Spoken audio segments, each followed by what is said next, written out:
Selamat malam kawan-kawan jangkar politik atau jakpot. Kembali lagi berjumpa dengan saya Aji Buton. Pada kesempatan hari ini kita sudah kedatangan tamu dari pegiat demokrasi yang sering mengkritisi kebijakan-kebijakan pemerintah, terkhusus melalui media sosial ataupun secara langsung. Beliau bernama Prabu Ayesa Hendarwan, pemuda dari Bengkulu, biasa dipanggil Bung Ayes. Siap. Selamat datang Bung Ayes. Terima kasih Bang Haji. Terima kasih atas kesempatannya sudah Siap. datang di podcast Jangkar Politik. Siap. Jadi kawan-kawan Jakpot, pada kesempatan malam hari ini kita akan berdiskusi tentang berbagai dinamika, problem, ataupun masalah yang dihadapi negara Indonesia sebagai negara yang menganut sistem demokrasi. Kira-kira begitu ya Bung Ayes? Siap Bang Haji. Ya. Jadi kawan-kawan Jakpot, perlu kita ketahui bahwa demokrasi merupakan satu sistem yang memberikan kebebasan kepada setiap individu, setiap manusia untuk kemudian memberikan gagasan, pandangan, ataupun idenya untuk menuju perbaikan-perbaikan terhadap bangsa ini.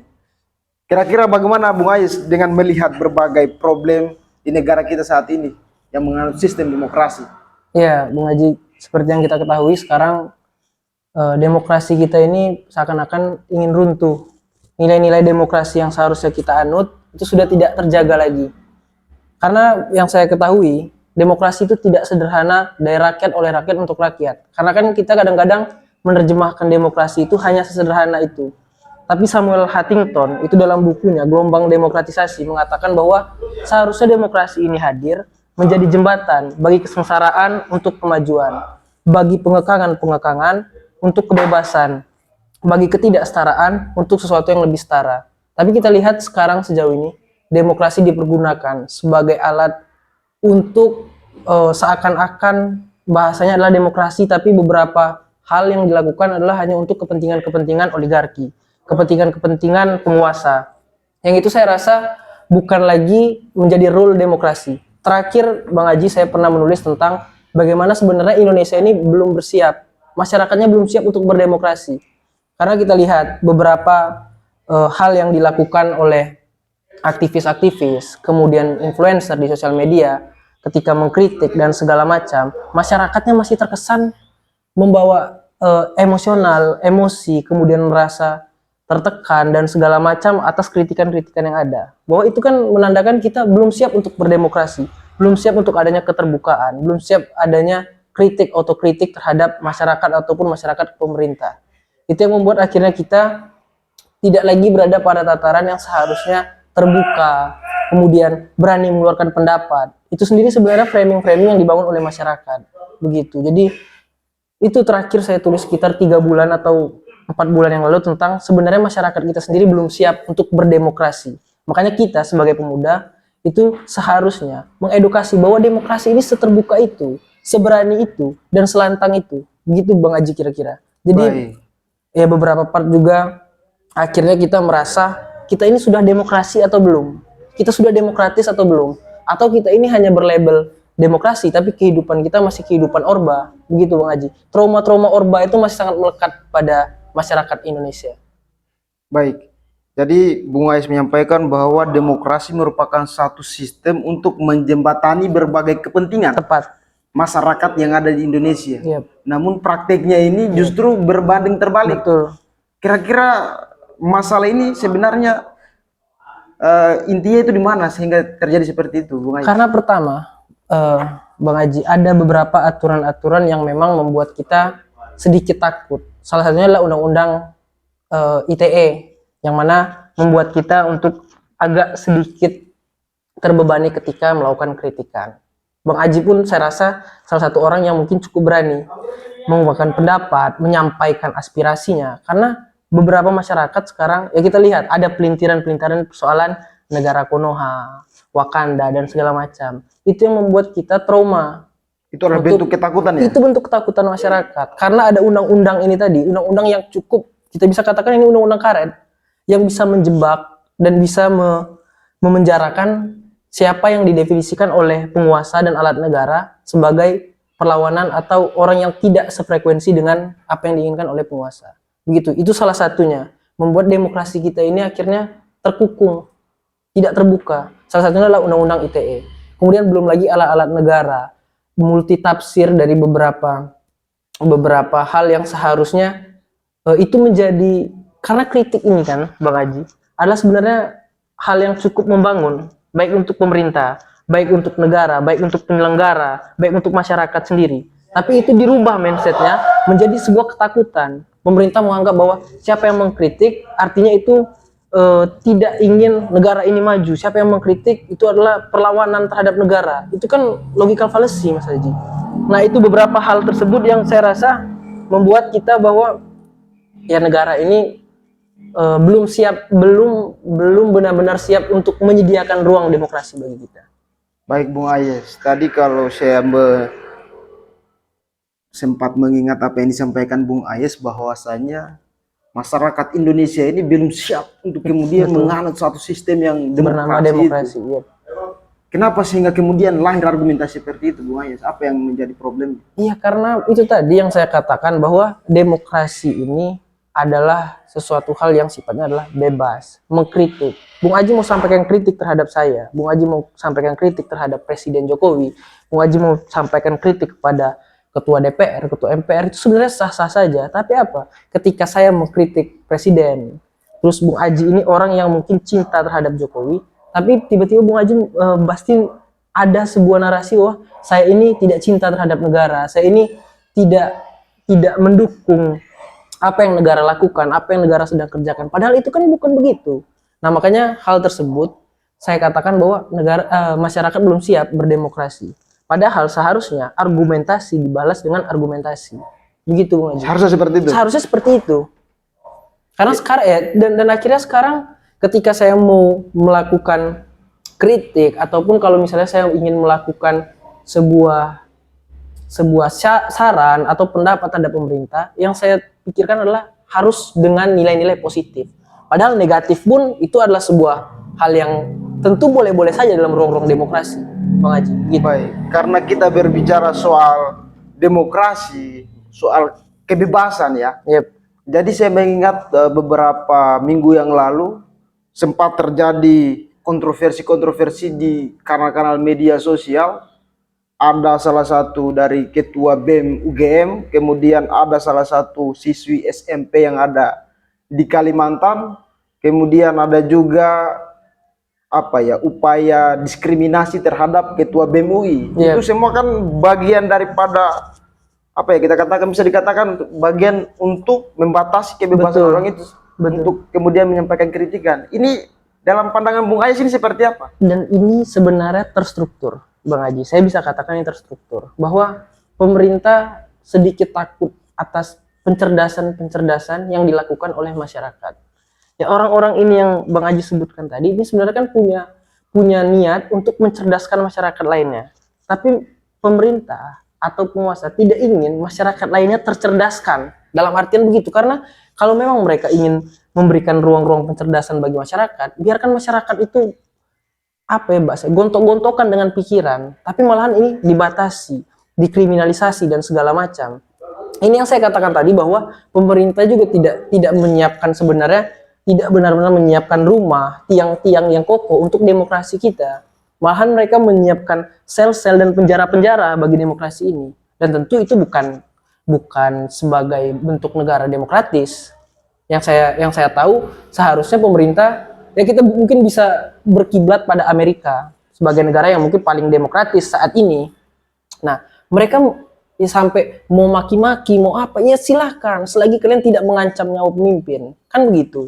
Sifatnya kritiknya tidak ad hominem, tidak individu, tidak menyerang secara personal yang mungkin sara dan segala macam. Ya tentu boleh-boleh saja, apalagi sifatnya kebijakan. Jadi memang pemerintah saat ini saya rasa punya banyak ketakutan, punya banyak cara juga untuk mengantisipasi ketakutan itu. Salah satunya adalah pembungkaman. Begitu Bung Haji. Baik Bung Ayes, menarik apa yang disampaikan Bung Ayes, bahwa kemudian apa yang statement Bung Ayes mengatakan bahwa pemerintah kemudian takut untuk memberikan ketika masyarakat ini cerdas. Iya. Sementara dalam Undang-Undang Dasar kita itu jelas mengatakan mencerdaskan kehidupan bangsa. Karena begini. Itu bagaimana itu, Bung Ais? Karena begini, ketika ya cita-cita negara adalah mencerdaskan kehidupan bangsa, tapi pemerintah tidak ingin itu. Karena Kenapa kalau seperti itu? Bang Aji cerdas, saya cerdas, ya kita tentu bisa melihat bahwa ada ruang-ruang yang diciptakan oleh pemerintah untuk pertama mungkin korup, menciptakan suatu perundang-undangan yang tidak selaras dengan kepentingan rakyat. Tapi kalau kita tidak cerdas, tidak punya pikiran, yang kita pikirkan hanya besok harus makan apa, besok kita harus bekerja, tidak punya ruang-ruang untuk berpikir, ya artinya kita tidak memikirkan, oh ternyata aturan ini bakal menyengsarakan kita, oh ternyata aturan ini memiliki mekanisme yang salah. Makanya pemerintah tidak ingin kita cerdas. Jadi kita disengajakan untuk tidak punya ruang dan waktu untuk berpikir apa yang pemerintah keluarkan. Makanya pemerintah, kayak salah satu contoh lah, kita sebagai mahasiswa, kalau dulu kita dibebaskan, sekarang ditekankan dengan adanya apa, merdeka belajar, kemudian kuliah 4 tahun kalau nggak di DO dan segala macam. Itu kan sebenarnya bentuk-bentuk pembungkaman secara tidak langsung. Kita tidak lagi diberi ruang, tidak lagi diberi waktu untuk berpikir bahwa kita ini punya tanggung jawab untuk mengurusi negara ini. Karena nanti tongkat estafet ke depan adalah kita, Bang Aji, saya dan teman-teman lainnya yang bakal memimpin negara ini. Karena juga pemerintah sudah membuat roadmap bahwa ini pasca ini adalah cucu saya, pasca ini adalah anak saya, pasca ini adalah keponakan saya. Itu yang sebenarnya menjadi hal yang bakal sangat sulit untuk kita masyarakat biasa mengambil peran dalam ruang-ruang bernegara ini. Ini menarik, Bung Ais. Ketika Bung Ais menyampaikan bahwa ini adalah satu pembatasan untuk kemudian bagaimana bisa mencerdaskan pemuda ataupun generasi selanjutnya. Sementara kalau kita mendengar ke yang didengung-dengungkan oleh pemerintah hari ini adalah bagaimana kemudian Indonesia emas di 2045. Artinya adalah bahwa kita pemuda hari ini yang akan mendapatkan atau menduduki posisi-posisi itu. Kemudian ketika pikiran-pikiran kita terbatasi sekarang, ini kan problem itu bagaimana, Bung Ais, kira-kira? Ya, karena pemerintah menciptakan kita-kita yang tidak punya privilege bahasanya ya, itu untuk menjadi kelompok-kelompok apa ya bahasanya, mungkin dalam tanda kutip karyawan, buruh, pekerja. Dan ruang-ruang pemimpin, ruang-ruang tongkat-tongkat estafet ini mereka siapkan untuk kelompok-kelompok tertentu. Kayak mungkin yang sekarang di tataran oligarki. Ya anak-anak mereka lah nanti yang bakal meneruskan itu. Cucu-cucu mereka lah nanti yang bakal meneruskan itu. Keponakan, anak dari sepupu mereka, anak dari menantu mereka, itu yang bakal meneruskan itu. Kita-kita ini yang tidak mempunyai karpet merah ini tadi, ya disiapkan untuk menjadi kelompok-kelompok buruh, kelompok-kelompok pekerja, kelompok-kelompok karyawan, yang tugasnya hanya ya besok kerja, pergi jam 8, balik jam 5, udahlah kalian nggak usah memikirin negara. Dan ini tidak baik bagi negara demokrasi, Bung Haji. Baik, kalau kita kembali berbicara soal negara demokrasi, tadi Bung Ais sempat membandingkan demokrasi Indonesia dan juga demokrasi Amerika. Betul. Namun kalau kita melihat berbagai pendapat oleh para pengamat ini kan selalu mengatakan bahwa budaya Amerika itu berbeda dengan budaya Indonesia. Tidak mungkin kita bawa adopsi budaya pemikiran Amerika itu masuk ke Indonesia, karena Indonesia ini memiliki kulturnya timur, sendiri. Ya. Kira-kira bagaimana itu untuk menyesuaikan atau membantah itu, Bung Ais? Itulah kadang-kadang itu pun Bang Aji salah satu bentuk pembatasan, karena dengan adanya doktrin tentang kita ini orang timur beradab, dalam mengkritik itu harus dalam bahasa orang Jawa mungkin unggah-ungguh dan segala macam. Nah itu salah satu bentuk batasan, salah satu bentuk sekat yang diciptakan oleh para pemangku jabatan ini tadi. Sebenarnya nggak ada soal Amerika juga sebenarnya mereka punya banyak suku, punya banyak kelompok etnis di sana. Jadi persoalan berdemokrasi itu tidak bisa disatukan dengan kultur. Ya udah, kalau misalnya Bung Aji sekarang, misalnya Bung Aji dari Sulawesi, saya dari Sumatera, atau ada yang dari Jawa dan segala macam, dalam ruang demokrasi kita bebas menyampaikan pendapat sekeras-kerasnya, selugas-lugasnya, asal tidak memiliki ancaman. Dan itu pun terjadi di Amerika. Kau bisa bantah argumen saya sekeras-kerasnya, kau bisa caci maki argumen saya sebebas-bebasnya, dan seharusnya itu bisa dianu di Indonesia. Kecuali beda soal ketika kita masuk ke ruang-ruang kelas, belajar, ketemu dosen, ketemu guru, tentu kita menganut kultur-kultur timur itu tadi, salam cium tangan, panggil dengan bapak, kakak, abang. Itu harus dipisahkan, ruang-ruang kritik, ruang-ruang berdemokrasi dengan kultur-kultur yang harusnya dianut pada konteks-konteks tertentu, Ngaji. Jangan disamakan. jangan sampai kultur ketimuran kita ini tadi dimanfaatkan untuk akhirnya mengukung kita dalam ruang-ruang berdemokrasi, ruang-ruang berpendapat begitu. Jadi akhirnya hilang nilai argumentasi kita. Ya zaman dulu pun para petinggi-petinggi negara gitu tuh tetap orang timur. Bung Karno itu tetap dia Indonesia, Bung Hatta, siapa lagi, Muhammad Yamin, segala macam mereka tetap orang Indonesia, mereka tetap dengan kultur timur. Tapi kalau persoalan argumentasi, persoalan kritik, mereka tetap keras, Bung Haji. Berarti harus ada pembedaan ya antara budaya-budaya yang dianut di Indonesia kemudian menyesuaikan dengan apa yang terjadi di Amerika ini. Iya, konteksnya. Ruang-ruangnya itu harus dibedakan. Ruang-ruangnya harus dibedakan. Jangan dipukul rata ketika kita memang orang timur, berarti saya mau mengkritik Pak Jokowi. Assalamualaikum Pak Jokowi dengan sangat orang, nggak bisa gitu, nggak tersentuh lah. Kalau gitu, semakin diinjak-injak kita. Baik Bung Ayes, saya kira ini cukup menarik ya. Artinya terkhusus kita sebagai orang muda hari ini, pemuda-pemuda harus pernyataan-pernyataan ataupun pengalaman seperti ini harus memang kita ketahui ya Bung Ayes. Iya, memang harus menjadi dasar kita. Dengan melihat momentum hari ini kan kurang lebih tinggal berapa hari lagi nih Bung Ayes kita akan menyambut pesta demokrasi. Pesta demokrasi. Betul. Tidak sampai 1 bulan lagi. Iya, tinggal berapa hari lagi kan? Tentunya dengan berbagai keresahan yang kita miliki hari ini, tentunya kita harus memiliki pemimpin yang memang betul-betul mengerti arah dan tujuan ataupun apa yang diinginkan oleh anak-anak muda kita saat ini untuk kemudian mempersiapkan Indonesia emas di 2045 itu. Tepat Bang Haji, karena akhirnya saya teringat apa yang Bang Haji sampaikan tentang kultur ketimuran ketika debat calon presiden yang ketiga ya, itu di framing lah seolah-olah salah satu paslon itu mendapat intimidasi itu karena nilai-nilai ketimuran. Padahal dalam perdebatan sah-sah saja mau dikritik sekeras apapun, sekuat apapun, tapi akhirnya di framing seakan-akan tidak punya adab, tidak punya etika salah satu paslon, khususnya paslon 3 dan paslon 1 dianggap mungkin melecehkan ataupun merendahkan paslon 2 yang secara umur mungkin lebih tua. Dan itu akhirnya terframing. Itulah perlunya pencerdasan-pencerdasan terhadap para pemilih di Indonesia, bahwa dalam berdebat kau boleh maki-maki orang, kau boleh caci maki orang, selagi itu adalah gagasannya, selagi itu adalah pikirannya, selagi itu adalah persoalan data, selagi itu untuk kemajuan berbangsa dan bernegara. Gitu Bang Haji. Jadi akhirnya adab ketimuran ini dipergunakan oleh salah satu kelompok untuk menarik animo masyarakat. Begitu. Baik.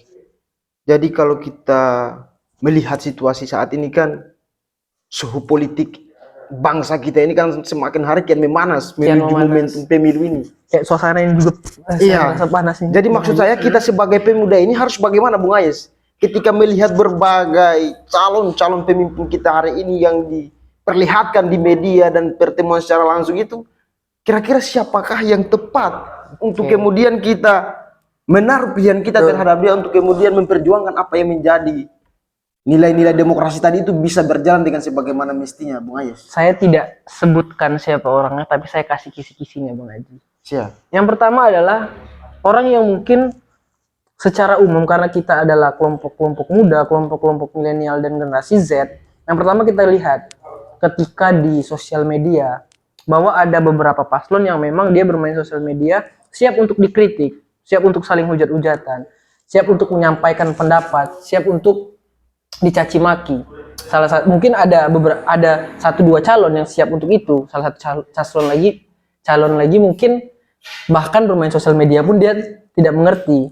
Nah, itu yang sangat berbahaya. Yang kedua adalah bagaimana kedekatannya dengan masyarakat. Kita bisa lihat paslon mana yang mungkin dekat dengan masyarakat, paslon mana yang mungkin bisa menarik kritik, menyerap kritik, menerima pendapat dari masyarakat.